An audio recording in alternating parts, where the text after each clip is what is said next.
Boa noite, irmãos. É sempre bom podermos estar aqui reunidos. De antemão, eu vou pedir desculpa, porque às vezes eu vou dar uma tossidinha, porque eu estou recuperando uma gripe. Então, a voz ainda está meio que fanhosa. Mas nós estamos aqui para que a gente possa, trabalhar e falar do Evangelho de Jesus.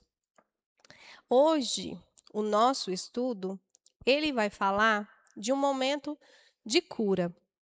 De um momento ao qual alguns homens, passando por uma enfermidade, procuraram a Jesus para serem curados. Vamos falar da lepra.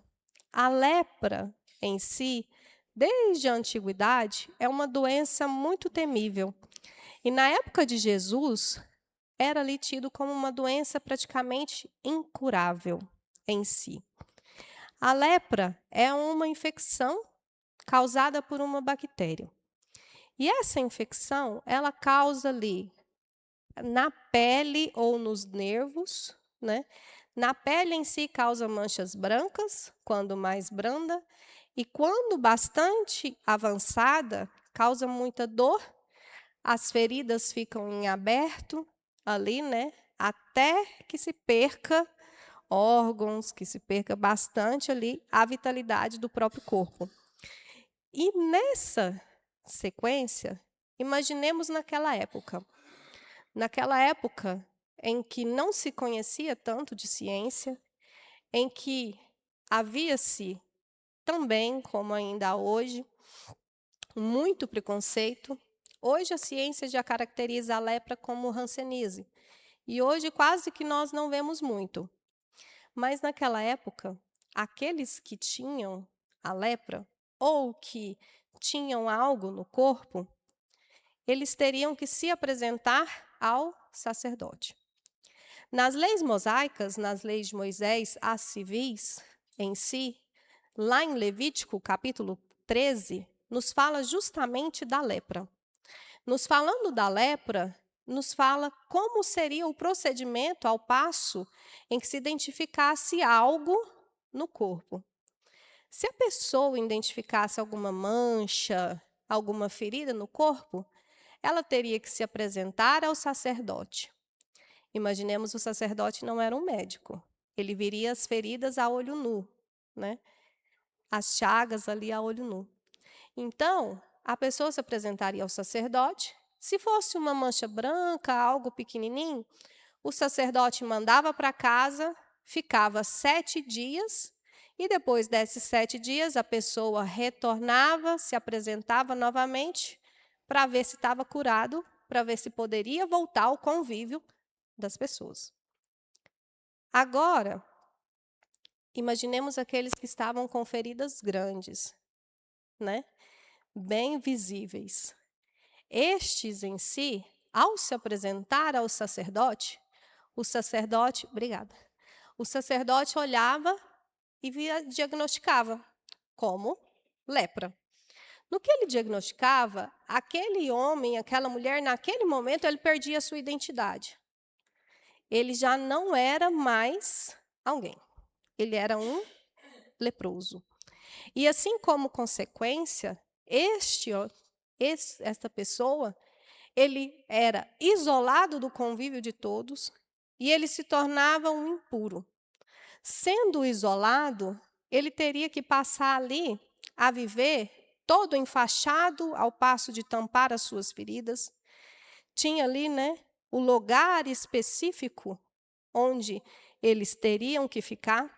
Eles não poderiam entrar nas cidades, não poderiam ver as famílias, estar junto de outras pessoas. Eram tidos ali como reais mortos-vivos. E para melhorar um pouco, quando alguém estivesse passando perto deles, eles, com as suas dores expostas, com as suas chagas vivas, teriam que eles mesmos se auto-intitular imundos. Teriam que falar para os outros, imundo, imundo, para que as pessoas não se aproximassem.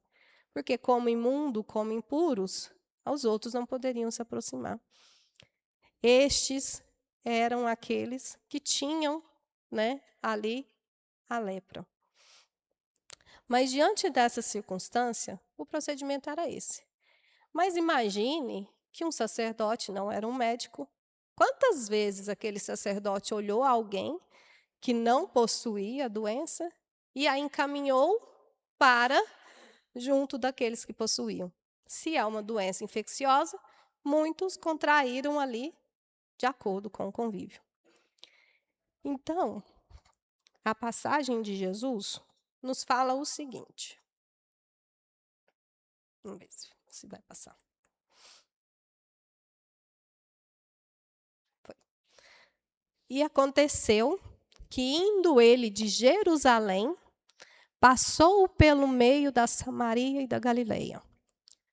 Jesus ali, enquanto ele andava com os discípulos, em suas pregações, em suas viagens, tinha várias rotas. Para os judeus saírem de Jerusalém e irem a Galileia, tinha também ali 3 rotas. Só que os judeus, eles tinham as suas dissensões com os samaritanos desde a época da divisão das 12 tribos de Israel. E dessas dissensões, dessas brigas em si, os judeus não passavam por dentro da Samaria para irem de um ponto ao outro.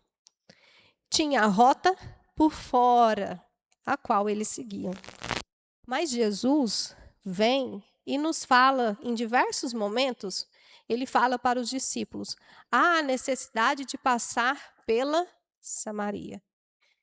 Jesus, o nosso guia, o nosso modelo, ele mostrava para aqueles homens que não tinha essa questão de religião, de raça, que ele veio para todos, não era só para alguns. Então ele não tinha ali, né, esse medo de passar por dentro da Samaria, não tinha essas questões do próprio preconceito. Nesse momento, Jesus ia, sim, de Jerusalém a Galileia, e ele passava. Mas até então, ele não estava completamente na Samaria. E continua. E, entretanto, numa certa aldeia, saíram-lhe ao encontro 10 homens leprosos.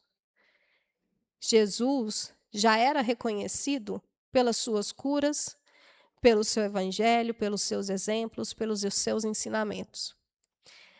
Aqui, Lucas nos fala que quando aqueles homens, aqueles que ficavam à margem totalmente da sociedade, com dores, com chagas, a lepra em si, devido a estar ali muitas vezes em carne viva, o corpo, daria mau cheiro. Imagine aqueles homens, na condição em que eles viviam, vendo Jesus passar. No que eles veem e reconhecem Jesus, eles começam a gritar por Jesus. E eles chamam por Jesus, mas eles não poderiam chegar perto. Eles teriam que ainda manter essa distância. Então, neste momento, eles levantam a voz para Jesus e dizem, Jesus, mestre, tem misericórdia. Eles falam, Jesus, olha para a gente. Olha para as nossas misérias, para as nossas dores. Tenha misericórdia de nós. Imagine aqueles homens, não podendo nem sequer chegar perto, quanto eles não viviam ali numa situação que eles nem sequer recebiam um olhar. Amélia Rodrigues, na explicação dessa passagem, ela nos fala que os discípulos, quando viram aqueles 10 homens vindo, né, para o lado de Jesus, os discípulos ficavam apavorados. Como assim? Começaram, né, ali a querer fugir, mas Jesus não. Jesus permaneceu e olhou aqueles homens. Então, naquele momento, Jesus diz aos 10, ide e mostrai-os aos sacerdotes. Lembra que quando eles foram curados, eles tinham que se mostrar ao sacerdote para poder ter novamente o convívio. Então, nesse momento, Jesus diz: ide e mostrai-vos. Jesus fala para aqueles 10 homens para que eles cumpram, né, aqueles dogmas, aqueles rituais, que cumpram aquela lei. E continua.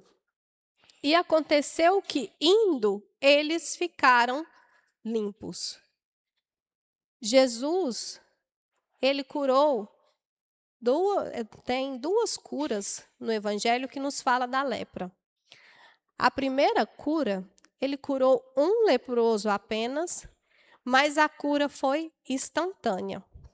E logo após a cura, ele pede que aquele homem se apresente ao sacerdote. No caso desses 10 homens em si, a cura aconteceu enquanto eles estavam indo, enquanto eles estavam em movimento, caminhando. Então Jesus olha para eles e fala: ide ao sacerdote. Imagine a alegria daqueles homens, né?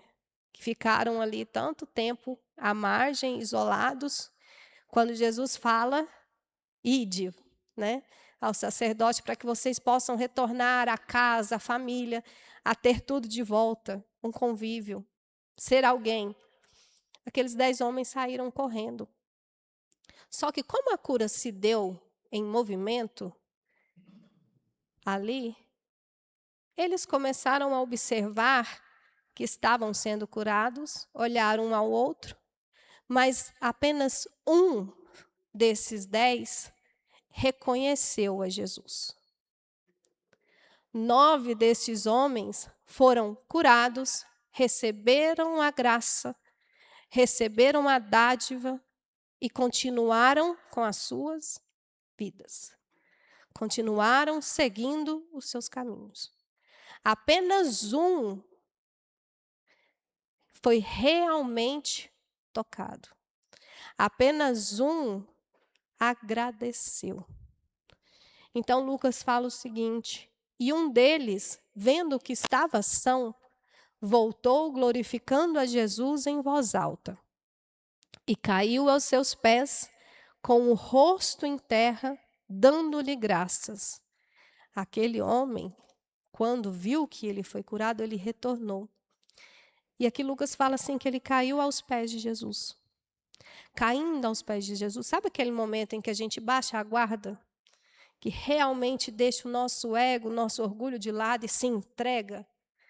Esse homem foi tão tocado por aquele momento que ele chegou aos pés de Jesus e agradeceu, se entregou a Jesus. Só que aí Lucas nos fala um detalhe. Esse um apenas que voltou era samaritano. Os judeus e os samaritanos tinham as suas dissensões religiosas, dogmáticas, tinham as suas brigas, os seus ódios.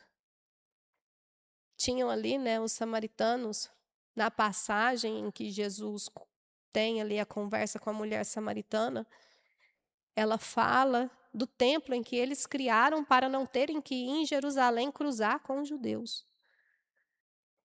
Então, era tão grande essa dissensão que eles não conviviam uns com os outros. Mas aqui, esse homem estava junto dos judeus.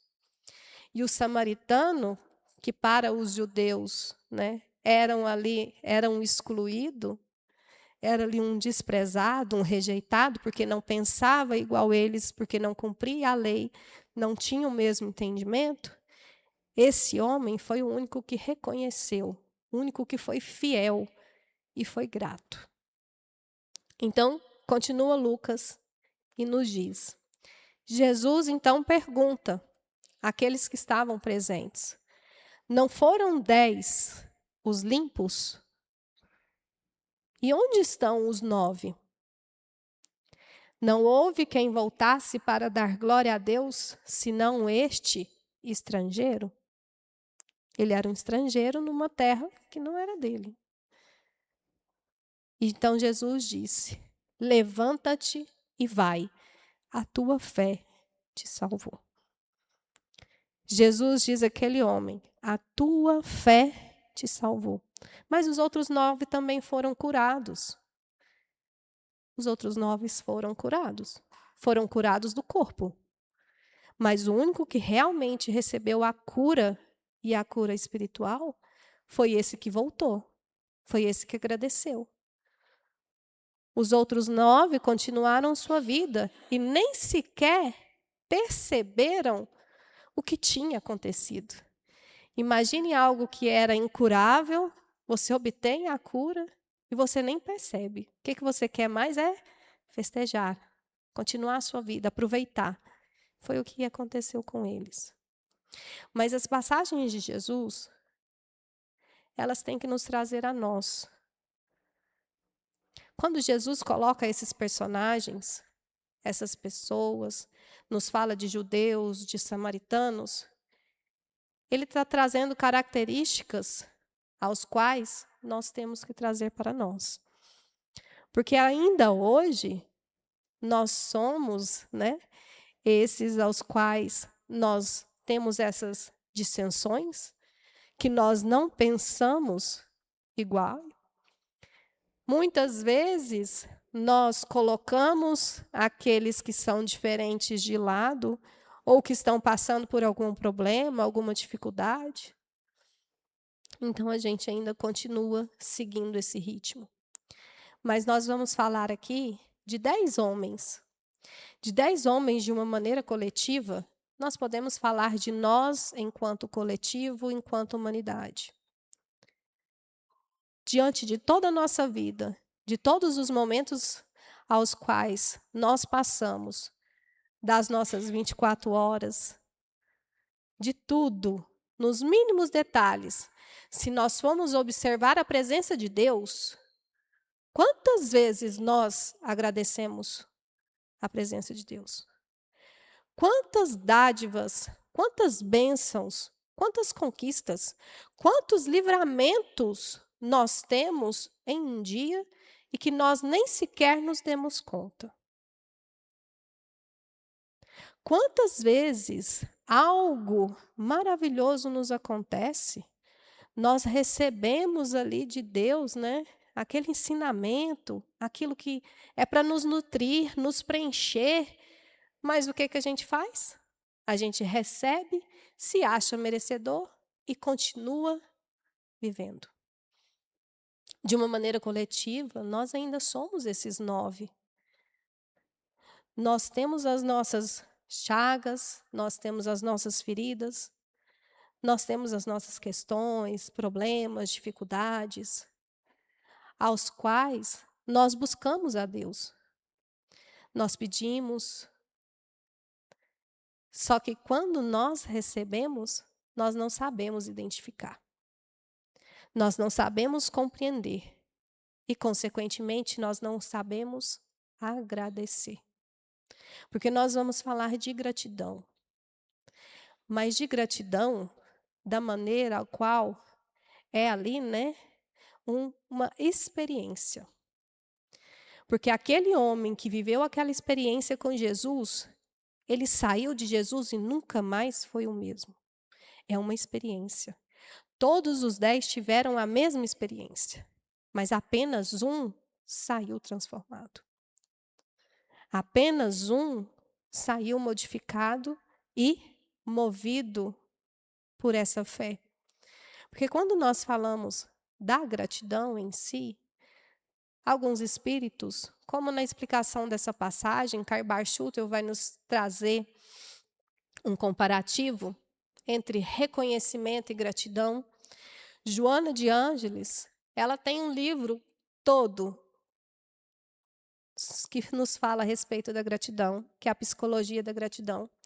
Nesse livro também ela nos chama a atenção para que a gente possa ter ali, né, o conhecimento de identificar o que é reconhecimento de algo que nos aconteceu de bom, o reconhecimento de uma conquista, de uma pessoa. O reconhecer é conhecer de novo. É quando algo bom me acontece e eu falo disso. Eu exteriorizo, Eu elogio alguém que me fez algo. Eu reconheço que alguém me fez alguma coisa de bom, que eu tive alguma conquista, e eu devolvo. É como assim? Me entrega um copo d'água, estou com sede. Me dá um copo d'água? Entregou, obrigada, tudo bem, vida que segue. Mas imaginemos nós, num deserto, há 3 dias, necessitando de um copo d'água. Quando alguém vem e oferece um copo d'água, você toma aquela água, você sentiu totalmente diferente. Aquela água te tocou de uma maneira diferente. E é nesse momento em que nós vibramos, que nós sentimos essa experiência da gratidão. Porque ela me fez enxergar diferente. Ela me fez sentir diferente. E assim foi o que aconteceu entre esses 10 homens. Então, quando nós falamos de uma maneira coletiva, é porque muitas dessas graças, dessas bênçãos, das ajudas que nós recebemos dos nossos amigos espirituais, sempre nos chegam. Deus nunca nos deixa só. Nós sempre somos amparados. Temos o auxílio, temos as intuições. Só que 90% das vezes nós nos deixamos levar. Nós não percebemos. Nós não temos o costume de observar os pequenos detalhes das nossas vidas. Então, se a gente for observar de uma maneira individual, é observar a nós. O que nos passa, o que nós recebemos, o que é gratificante. Então, muitos de nós passamos, em algum momento a gente sente diferente, a gente agradece, a gente é fiel, a gente agradece. Então, essa gratidão, né, ela envolve muito mais do que o reconhecer. Karl Schutter vai falar que é o princípio, né, o reconhecimento é o princípio da gratidão. Quando eu consigo reconhecer algo que me aconteceu, algo que eu conquistei, que eu recebi, eu já estou dando o primeiro passo. Porque muitos de nós não conseguimos nem sequer falar um obrigado. Muitos de nós não conseguimos sair de nós mesmos, do nosso eu, do nosso orgulho, e acreditamos que é só vem a mim. A gente não consegue agradecer, a gente só quer receber. Como que dá esse primeiro passo? Eu começo a reconhecer. O Ricardo já me ajudou, obrigada. Consigo reconhecer. É o primeiro passo. E diante disso, nós vamos caminhando. Até que essa experiência seja realmente vivida e transformadora. Mas Joana de Ângeles, justamente nesse estudo, ela vai nos falar, né, dessa gratidão enquanto essa conexão nossa com Deus. Vai nos lembrar que a gratidão nos nutre enquanto espírito. O que seria isso? Sabe quando a conexão de um Wi-Fi. Se eu estou próxima ao aparelhinho ali, né, bonitinho, a minha conexão tá legal, tá boa, tá forte, né? Consigo fazer várias coisas ao mesmo tempo e ela tá ali, ó, rapidinho. Mas aí eu vou e fico a 20 metros do aparelhinho. Vai ser a mesma conexão? Eu vou ter o mesmo rapidez? Eu vou estar ali, né, meio que oscilando? É assim que funciona a nossa conexão com Deus. E a gratidão é o que nos dá essa conexão, é o que nos aproxima de Deus. Quando nós somos gratos, nós ficamos que nem esse Wi-Fi forte, potente. A gente fica ali completo. Nós entendemos os desígnios divinos. Nós entendemos, né? Compreendemos, porque muitas vezes Nós estamos passando por dificuldade e nós não conseguimos ser gratos no meio da dificuldade. Nós não conseguimos ver a saída. Mas quando nós temos essa conexão, essa afinidade, quando a gente está ali, né, completo, mais nutrido, a gente fica forte. Mas e quando eu resolvo me afastar?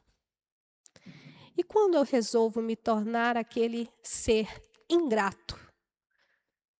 Porque o ingrato é aquele que se acha o incompreendido. Como que pode isso acontecer comigo? Logo eu faço tudo tão certinho. E Deus vem e não me ajuda? O ingrato não consegue ver as bênçãos divinas e não consegue ver a real necessidade como Deus o auxilia. Mas em outros momentos o ingrato sabe quem é? É aquele que compara. Não, mas fulano tem um carro. Como que pode? Eu estou andando a pé, eu trabalho todo dia. Trabalho 10 horas por dia. Tem dia que eu faço hora extra e não consigo comprar um carro. Não, Senhor, não estou entendendo. O que está acontecendo? Fica ali comparando a sua vida à do outro. Esquece que somos seres individuais, que cada um tem a sua própria caminhada. O ingrato também é aquele que é duro de coração, que é indiferente. Ele não consegue ver a dor do outro, ele não consegue enxergar o outro como irmão. Ele traz consigo uma indiferença moral tremenda. E ele acredita que é para ele, porque ele é merecedor. Eu faço tudo certo. E quando recebe, fui eu que fiz. Esquece que Deus nos permitiu. Foi ele. Em momento nenhum ele recorda de Deus.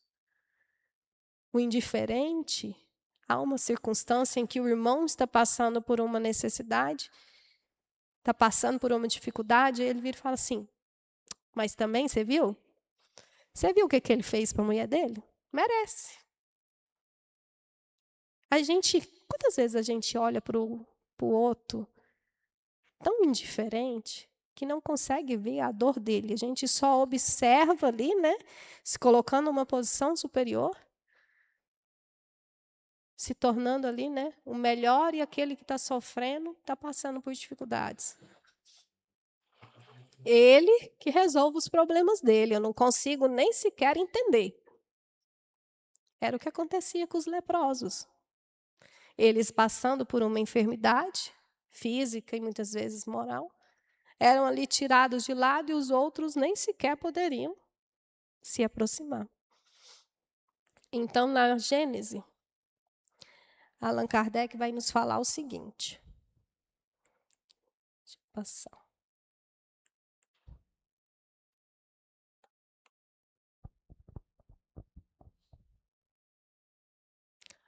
Allan Kardec vai falar assim: os samaritanos eram cismáticos e desprezados pelos judeus.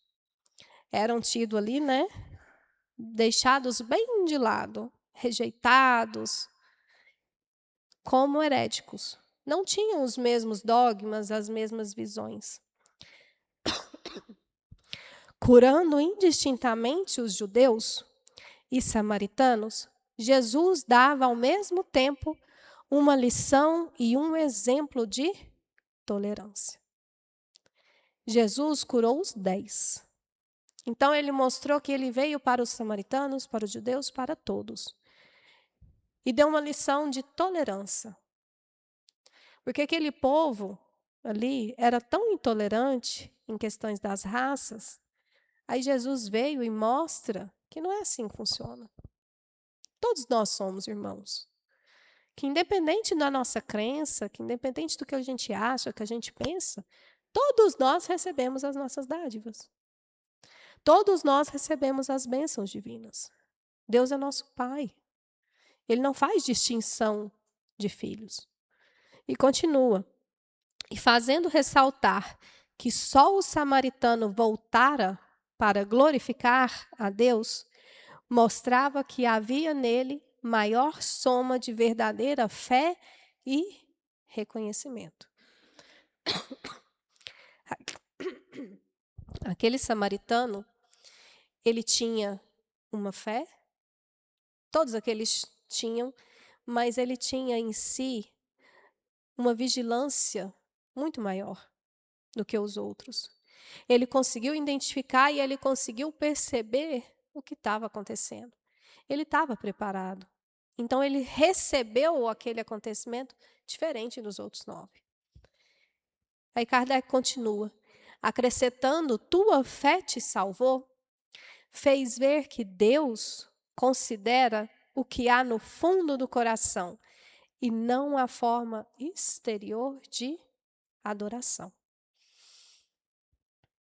Muitas vezes, principalmente naquela dissensão que eles tinham, eles acreditavam que Deus estava só em Jerusalém, o outro só no Monte Gerizim, e ficava ali naquela disputa.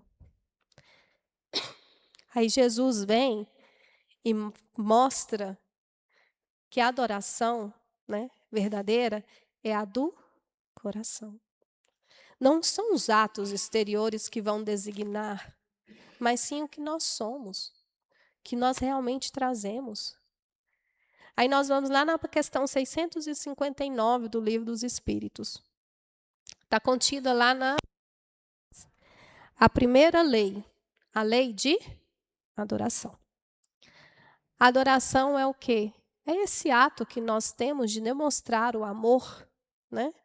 Demonstrar ali aquele afeto, aquele carinho, essa ligação que nós temos. Então, Kardec questiona os espíritos e fala assim: qual o verdadeiro caráter da prece? Né? Aí os espíritos respondem o seguinte: a prece é um ato de adoração. Então, pela prece, nós conseguimos adorar a Deus, demonstrar o nosso amor, estarmos próximos dele. E continuam: orar a Deus é pensar nele. Orar a Deus não é só falar muita coisa. Porque muitas vezes a gente fala e não toca. O nosso coração não foi tocado. São apenas palavras. Então os espíritos falavam assim: orar é pensar em Deus. Quantas vezes, em algum momento da nossa vida, nós pensamos e refletimos em Deus? A gente o busca por um pequeno ato e a gente fica ali, né, com o coração confortado. A gente se sente mais forte, mais nutrido. E eles continuam dizendo: é aproximar-se dele, é pôr-se em comunicação com ele. Então, é uma maneira, um ato de comunicar-nos com Deus. Aí os espíritos terminam dizendo o seguinte: e pela prece a gente pode o quê? Louvar, pedir e agradecer. Demonstrar a nossa gratidão a Deus. Reconhecer nele o nosso Pai.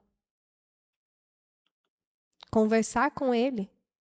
Imagine, Deus nos conhece melhor do que ninguém. Ele sabe de tudo. A gente não precisa olhar para ele e começar a falar um monte de coisa, sendo que ele sabe o que está ali dentro. Ele sabe o que vai no nosso coração. Eu não preciso querer aparecer uma coisa que eu não sou para Deus. Ele me conhece. Por isso que os Espíritos nos lembram sempre, justamente, que o que vale é o que está no nosso coração. E uma das modalidades que nós podemos com a prece é agradecer. Quantas vezes em algum ato corriqueiro, algo pequeno na nossa vida, aconteceu a gente, obrigada, Senhor. A gente agradeceu.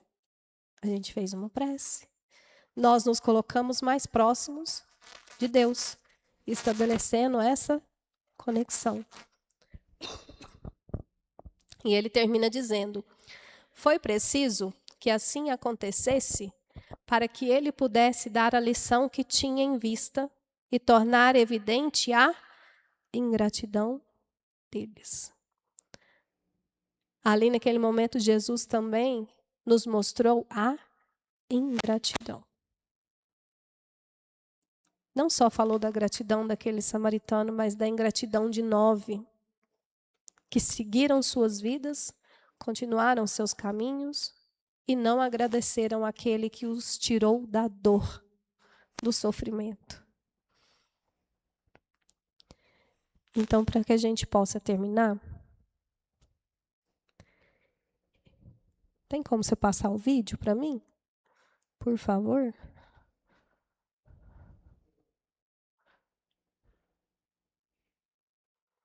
Para a gente terminar, eu vou passar um vídeo que a Amélia Rodrigues vai nos falar por Divaldo, a respeito da gratidão. Senhor Jesus, muito obrigado pelo ar que nos dás, pelo pão que nos deste, pela roupa que nos veste, pela alegria que possuímos, por tudo de que nos nutrimos. Muito obrigado pela beleza da paisagem, pelas aves que voam no céu de anil, pelas tuas dádivas mil. Muito obrigado, Senhor, pelos olhos que temos, olhos que veem o céu, que veem a terra e o mar, que contemplam toda a beleza, olhos que se iluminam de amor ante o majestoso festival de cor da generosa natureza. E os que perderam a visão, deixa-me rogar por eles ao teu nobre coração. Eu sei que depois desta vida, além da morte, voltarão a ver com alegria incontida. Muito obrigado pelos ouvidos meus, pelos ouvidos que me foram dados por Deus. Obrigado, Senhor, porque posso escutar o teu nome sublime e assim posso amar. Obrigado pelos ouvidos que registram a sinfonia da vida, no trabalho, na dor, na lida, o gemido e o canto do vento nos galhos do olmeiro, as lágrimas doridas do mundo inteiro e a voz longínqua do cancioneiro. E os que perderam a faculdade de escutar, deixa-me por eles rogar. Eu sei que no teu reino voltarão a sonhar. Obrigada pela minha voz, mas também pela voz que ama, pela voz que canta, pela voz que ajuda, pela voz que socorre, pela voz que ensina, pela voz que ilumina e pela voz que fala de amor. Obrigado, Senhor. Recordo-me sofrendo daqueles que perderam o dom de falar e o teu nome sequer podem pronunciar. Os que vivem atormentados na vazia e não podem cantar nem à noite nem ao dia. Eu suplico por eles, sabendo que mais tarde no teu reino voltarão a falar. Obrigado, Senhor, por estas mãos que são minhas, alavancas de amor do progresso da redenção. Agradeço pelas mãos que acenam a deusas, pelas mãos que fazem ternura e que socorrem na amargura, pelas mãos que acarinham, pelas mãos que elaboram as leis e pelas que as feridas cicatrizam, retificando as carnes partidas, a fim de diminuírem as dores de muitas vidas, pelas mãos que trabalham o solo, que amparam o sofrimento e estancam lágrimas, pelas mãos que ajudam os que sofrem, os que padecem, pelas mãos que brilham nestes traços como estrelas sublimes fulgindo nos meus braços, e pelos pés que me levam a marchar, ereto, firme a caminhar, pés da renúncia que seguem humildes e nobres sem reclamar, e os que estão amputados, os aleijados, os feridos e os deformados, os que estão retidos na expiação por crimes praticados noutra encarnação. Eu rogo por eles e posso afirmar que no teu reino, após a lida desta dolorosa vida, poderão bailar e em transportes sublimes com seus braços também afagar. Sei que lá tudo é possível quando tu queres ofertar, mesmo que na terra pareça incrível. Obrigado, Senhor, pelo meu lar, o recanto de paz, a escola de amor, a mansão de glória, o pequeno quartinho, o palácio tapero, o tugúrio, a casa de miséria. Obrigado, Senhor, pelo amor que tenho e pelo lar que é meu. Mas se eu sequer nem o lar tiver, ou teto amigo para me abrigar, nem outra coisa para me confortar se eu não possuir nada, senão as estrelas e as estradas, como sendo leito de repouso e o suave lençol, e ao meu lado ninguém existir, vivendo e chorando sozinho ao léu, sem um alguém para me consolar. Direi, cantarei ainda, obrigado, Senhor, porque te amo e sei que me amas, porque me deste a vida jovial, alegre, por teu amor favorecida. Obrigada, Senhor, porque nasci. Obrigado, Senhor, porque creio em ti e porque me socorres com amor hoje e sempre. Obrigado, Senhor. Amélia Rodrigues. Que possamos, todos nós, lembrar de todas as dádivas as quais Deus já nos concedeu. Da dádiva de estarmos aqui hoje, podendo conhecer um pouco mais do seu evangelho, dos seus ensinamentos, e recebendo as luzes sublimes, a cura, o auxílio e o entendimento para as nossas dores, para o nosso corpo físico, que possamos sair daqui melhor do que chegamos.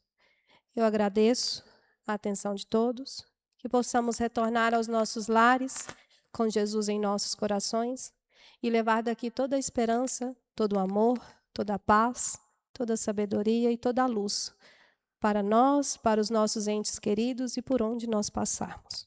Obrigada.